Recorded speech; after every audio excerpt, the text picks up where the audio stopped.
I love Rockstar energy drinks.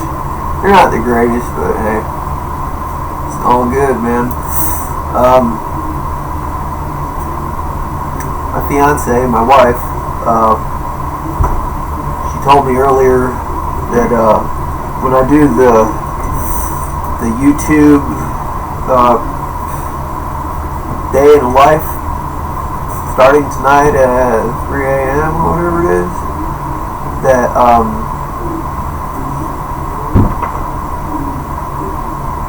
I can't get into any of my political bullshit, you know, none of that madness. And then I didn't understand it first, but then I came back a couple of minutes later and I said, okay, I get it. Plus then I watched the editor that's gonna pick and choose and all that, and I figured it out pretty much. It's all about your emotions, and for me, it's gonna be about the path that I had to follow, that I thought that I had to follow.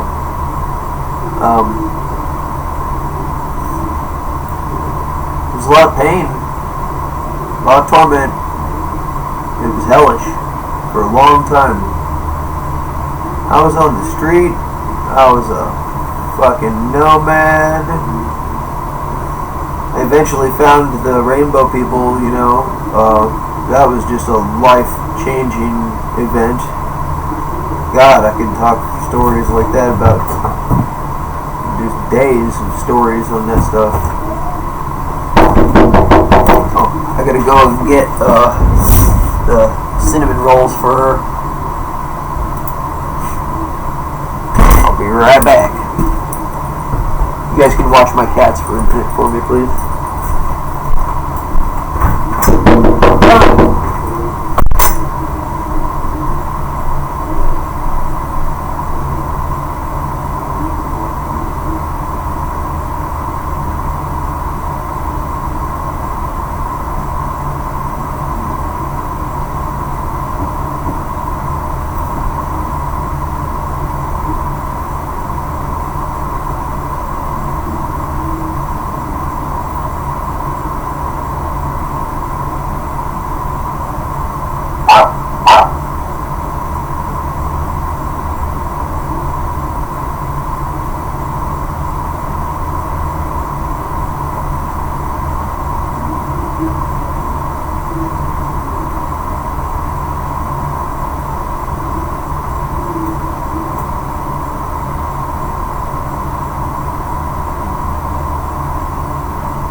This is what I just made for the Mademoiselle.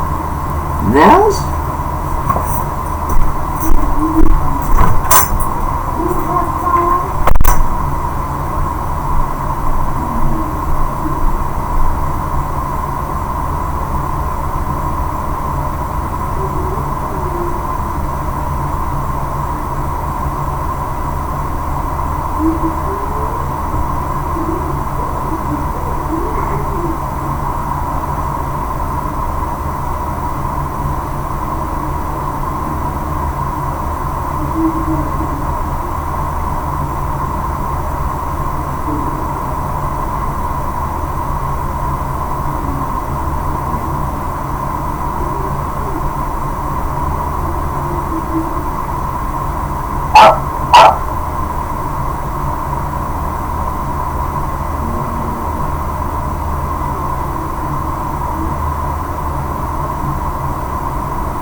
loves it. I gave her the whole tray with a mitt and a fork and another plate.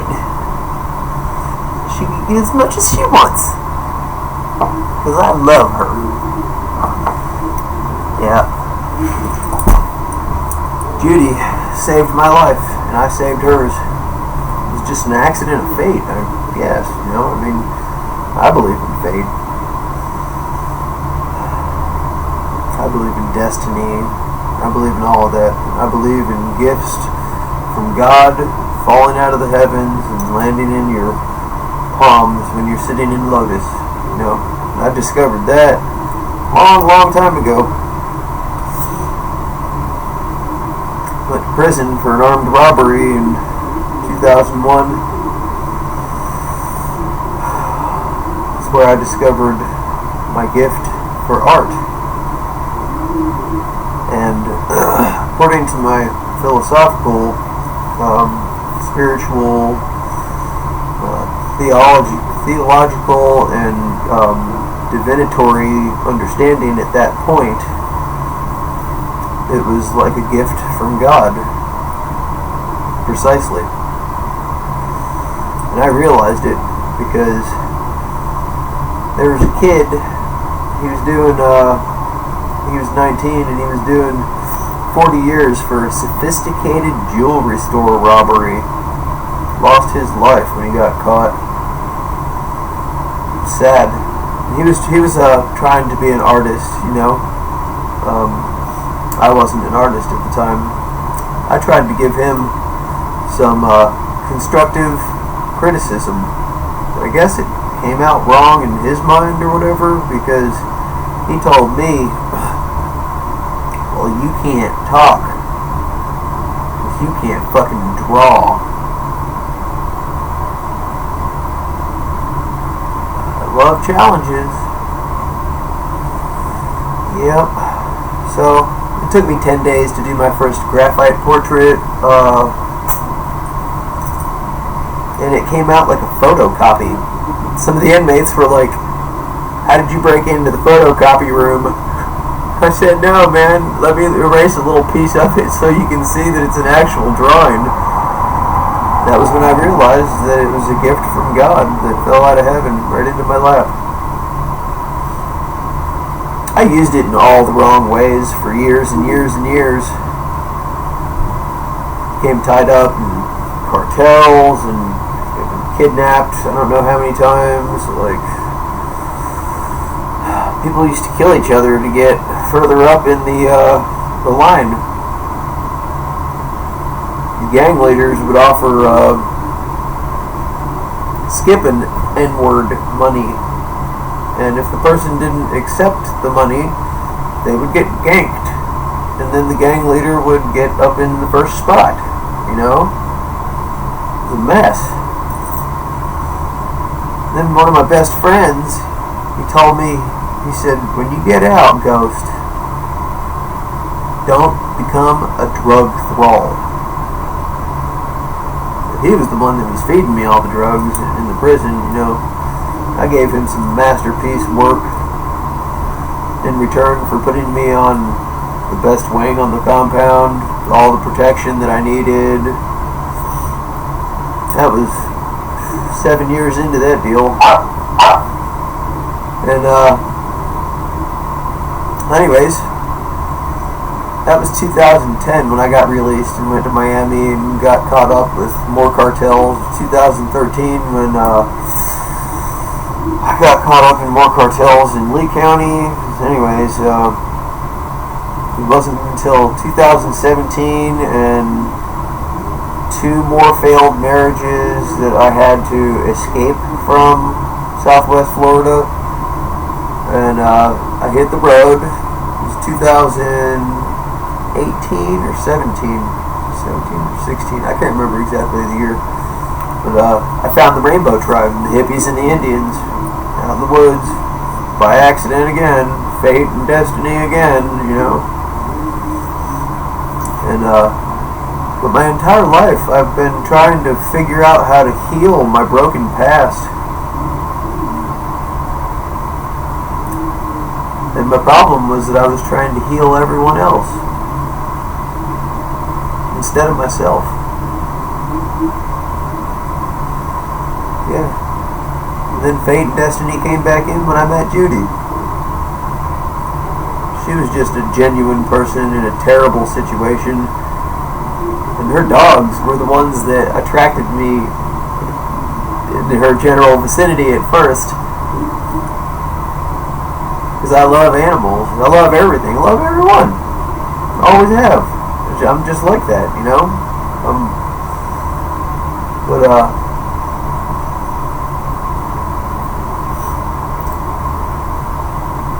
I had been an unofficial branch of the Salvation Army in Ocala, Florida, because they only had 100 beds and 3,000 homeless people. Ocala, Florida has the only known, thank you, Mike, has the only known charge. It's a criminal charge. It's called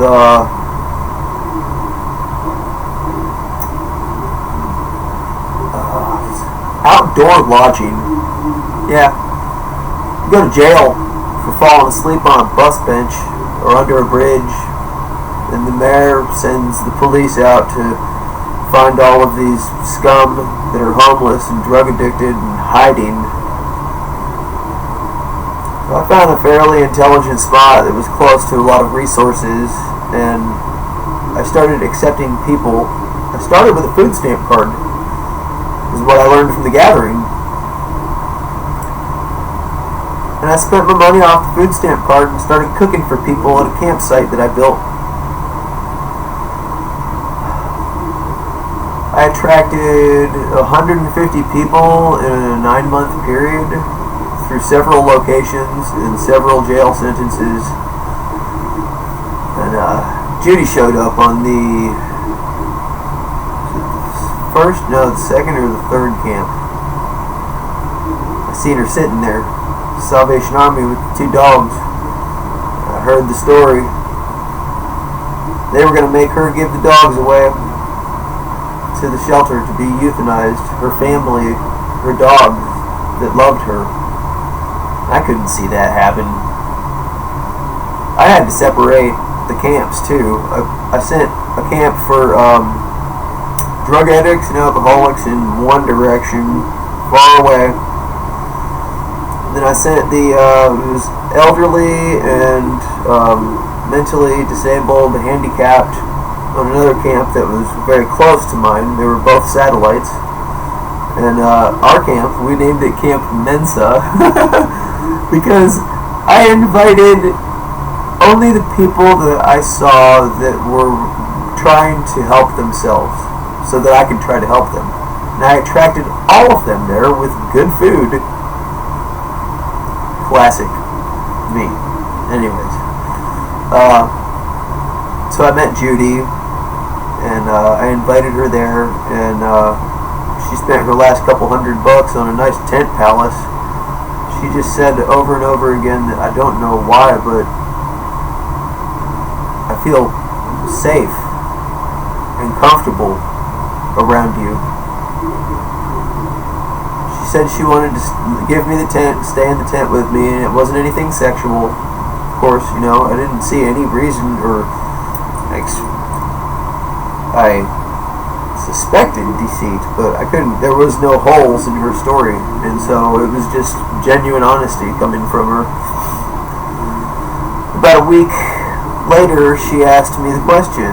She said, "What do you think about me and you?"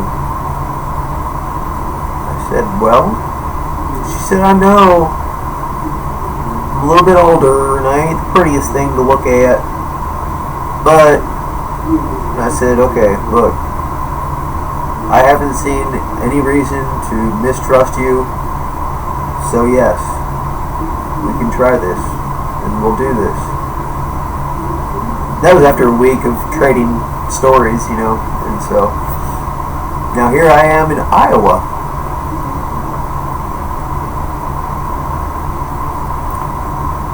We've won a lot of battles.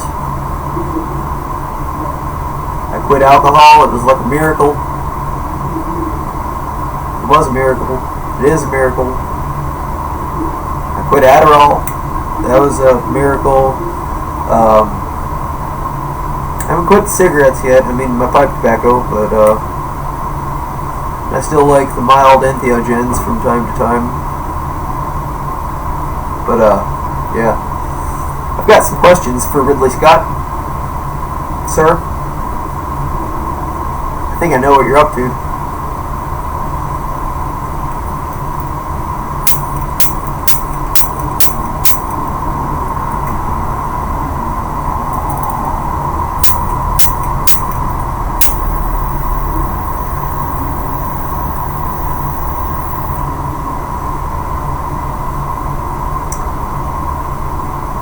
Pretty sure I know what you're up to.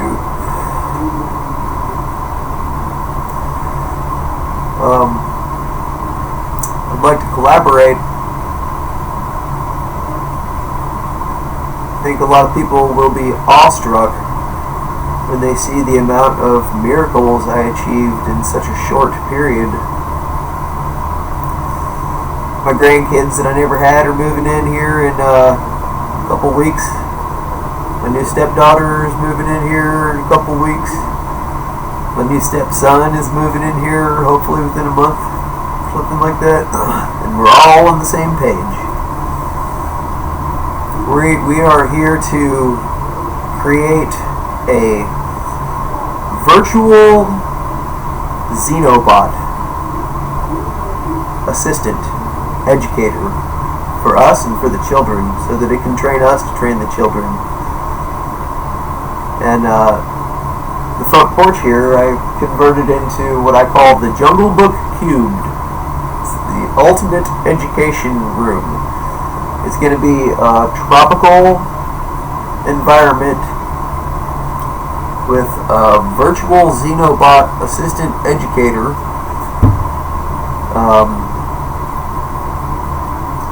Already got a lot of animals and a lot of plants. And I'm doing this whole thing bootstrap style, just like I've always done everything. I used to pick up rubber bands and I see them on the side of the road because, hey man, it might be useful.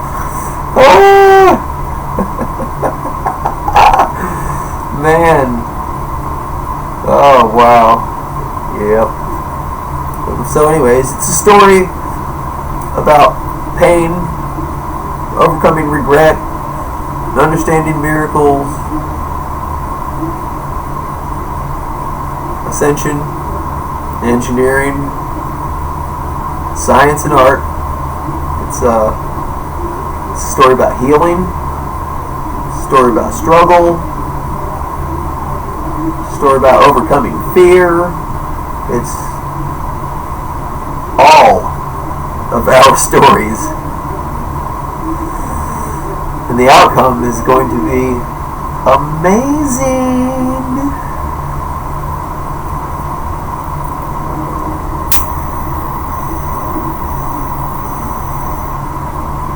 I'm going to continue recording all night, and I'm going to show just some of the progress in action, you know.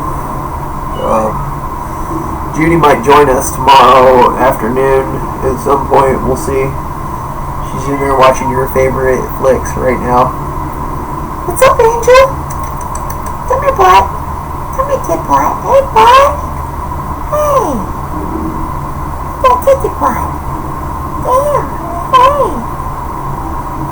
It's a Makita kid. It's a Makita kid. Yeah.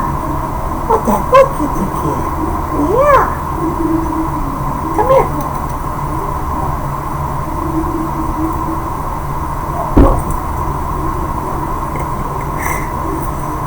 That was my mom's cat. These were all my mom's cats. She just died recently. I had to go and rescue the animals. There's also a reunion with my brother. Happened at the same time. It was beautiful. It lasted for 5 weeks. It was painful and beautiful, just like all the other stories. They just match and reverberate. Everything is true. I believe that all of the ancient prophecies are coming to fruition.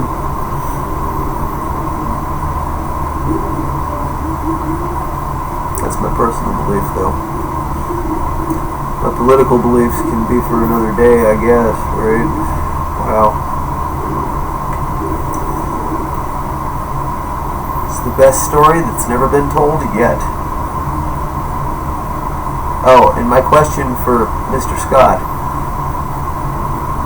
Are we becoming the engineers? Because I hope so. I love everyone. The world is my family. Peace and chicken grease. Best day ever, man. Oh, yeah.